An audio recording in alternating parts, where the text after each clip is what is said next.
የማይዘልቅ ግንኙነት ወይም ሪሌሽንሺፕ 6 ምልክቶች።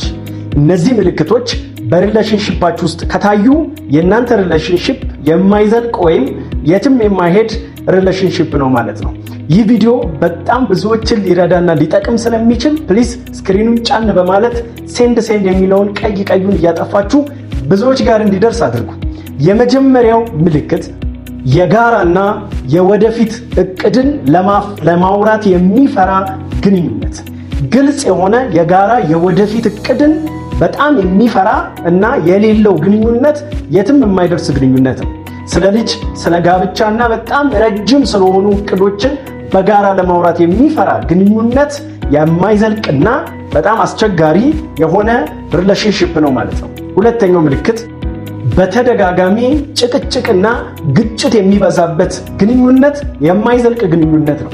በተለይ ዋና መሰረታዊ በሆኑ ነገሮች ላይ ካወራችሁ በኋላ የማይፈታ ሁልጊዜ ደጋግሞ የሚመጣ ችግር ላይ ደጋግማችሁ የምትጣሉና ሁልጊዜ አለመግባባት የሚፈጠር የምትጨቃጨቁ ከሆነ ይህ በጣም አደገኛ ማስጠንቀቂያ ነው። ግንኙነቱም አይዘልቅም ማለት ነው።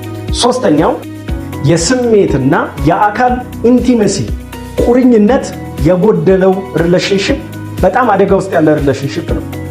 የስሜት ርቀት፣ ጊዜ ማጣት፣ አብሮ አለመገናኘትና ግንኙነትን የሚያጠናክሩ ነገሮችን ለማድረግ የማይችል ግንኙነት የማይዘልቅ ግንኙነት።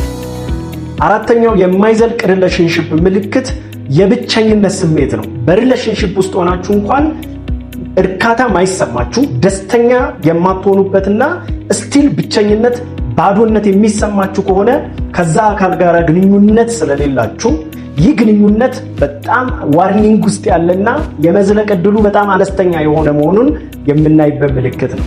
አምስተኛ በዙሪያ ያሉ ወዳጆችህን የመጥላት አዝማሚያ፣ ከዛ ወገን ጓደኞችህን ወይም ደግሞ ቤተሰብን፣ ሴትም ከሆነ ወንድ ማለት ነው፣ በአንተ ሳይድ ያሉትን ወይም በአንቺ ሳይድ ያሉትን መልካም ሰዎችን የማንቋሸሽ የመጥላት አዝማሚያ፣ ይህም የትም የማይዘልቅ ግንኙነት ማሳያ ነው።